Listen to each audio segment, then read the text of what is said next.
This is from They Should Make Larger Fruits. This is called What It's Like Living in Minneapolis recently. It's a really weird time to live in Minneapolis. It's been very difficult this past year, really. There's been a lot of shit going down here.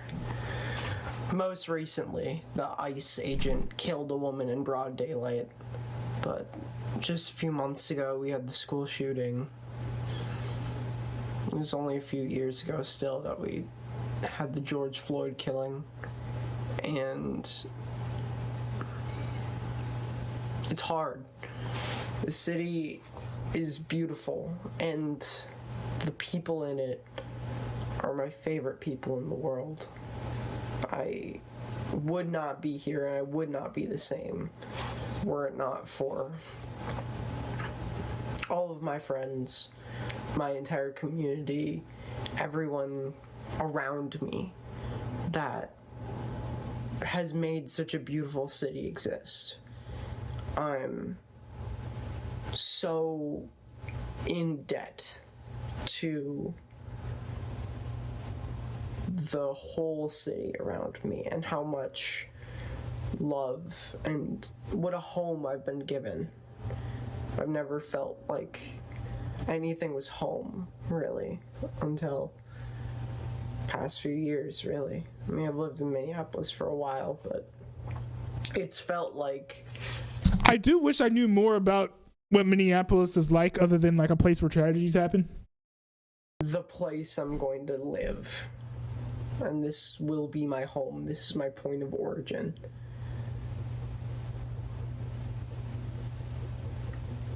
It's just so hard. It's just so hard when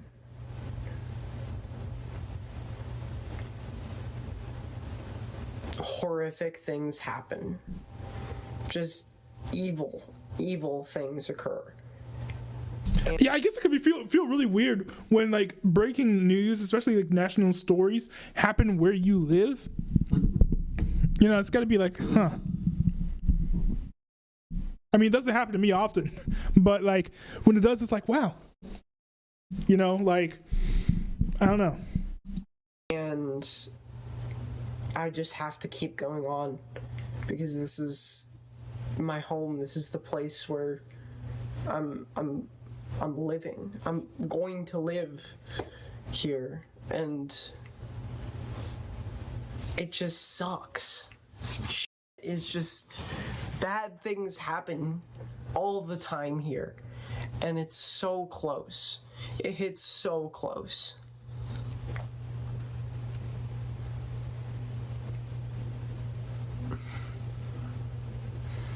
My heart goes out to the family and the friends who have been affected, like, directly by the ICE shooting. And we all should be praying for those people, by the way, regardless of which side of the aisle you stand on, right? Like, I mean, I don't think her kid asked for her mom to get shot, nor the dog who was in the car asked for her to get shot. And I know firsthand what the people in my community have felt and what they have suffered through because of ICE. And I say this from the bottom of my fucking heart. I hope that every fucking ICE agent gets the fuck out of Minneapolis and never comes back. Oh, he's like, I guess, is he against ICE or, you know, immigration enforcement? From the bottom of my fucking heart. And we do not want you here. We do not want you to terrorize our community any longer.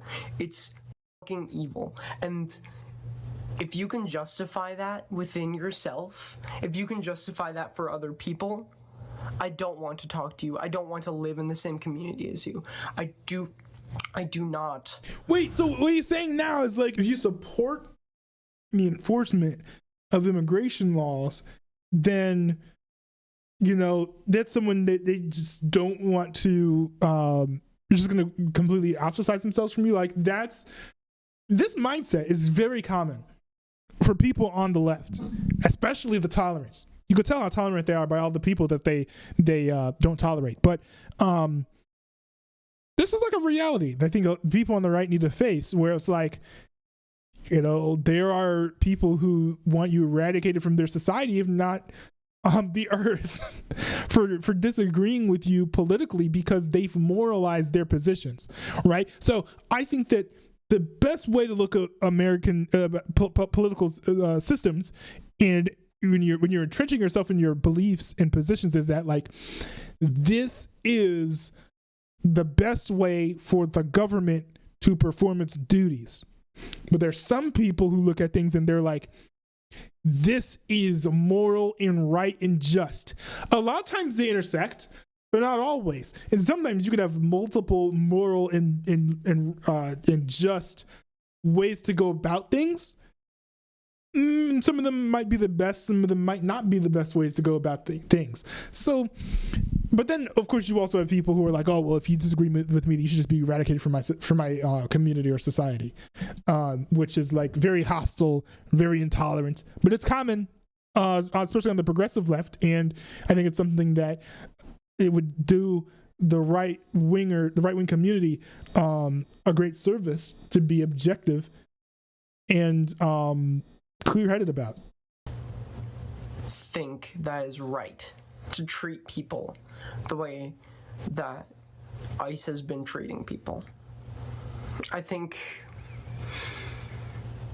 we can have disagreements on a lot of things in politics, and I can hand wave a lot of like stupid people saying things I don't disagree with, or saying things I don't agree with. But this is one of those things I will never fucking budge on. If you justify the presence of ICE in Minneapolis or any other city and think that what they're doing is right, I will never have any kind of like friendly talk to you. I don't respect you. I don't think that you are worth conversing with. Is that real sheep's hair? But, you know, to be fair, that, you know what, that might have been over the line. I don't know. Maybe that might have been over the line. I apologize for that joke, actually. But as funny as it might have been. To be fair, right? Like, for most people, it's not exclusive to the left, right? People on the right will do this as well. I know this full well, being a member of the pro-life community. It's very common for people to try to be tolerant, but then to have a line where it's like, if you believe this, I am no longer friends with you. Like for a lot of people on the left and the right, that's racism, right? Where it's like, if you're racist, I will not be friends with you, right? Kind of normal. But like for things where people have very strong moral stances on them, it's very common for them to be like, you know what? I refuse to ever associate with them. And it doesn't have to be like just racism. It can be whatever it is that they're personally passionate about.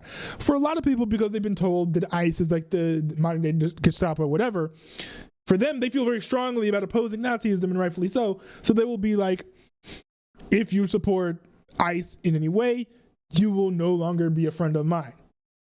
I see this on the pro-life side, where there are people who will, I think there are people who will literally cut off others for supporting abortion. I try to engage with that as little as possible, just because I think that I would love to be a bridge for all ideologies. And so like, if you come to me with one ideology, I would love to engage with you and be like, hey, you know what? I'll listen to your point of view and I will share with you mine. I'll ask you, hey, have you considered, these things that people on the other side of the aisle have said? Or do you see how your thinking may or may not be flawed in this way or that way? But I mean, not everyone wants to be like me, right? So, and I'm not saying that to brag, but not everyone has the mental energy to to sit around hobnobbing with people who disagree with them on things that they are strongly passionate about, right? And that's just not like even in like most people to do. I do wish more people would be willing to be friends regardless of politics, but this is just like how society is at the moment. Because you clearly don't care about people. I care about people deeply. I try to care about people deeply. I'm not perfect, but I see the fucking terror that this has brought on my city, and I'm just appalled. I'm truly appalled. It's just upsetting. So, as much as I disagree with this person's point of view, I think it's really good and important to sort of listen to the perspectives of the people in these areas, right? Especially when they are presenting those thoughts directly to you. I think this person presented the ideas in like a calm, in relatively respectful way, about as respectful as you can be while being also intolerant. So I think it was really important to sort of just like shine a spotlight on this perspective, because a lot of times people don't even stop to think, like, the people on the ground, how are they affected by what happened, right? I mean, you saw in the video that we reacted to earlier, there were neighbors who were like, oh, she was my neighbor that just got shot. So yeah, like, it's a very important video to watch. If you guys watch this with me, I do appreciate it. This is not the type of video where it's typically like, oh, right versus wrong. This is just like sitting down and hearing a perspective from someone who lives in Minneapolis and giving some succinct thoughts, but primarily being here to listen, because I think listening is extremely important.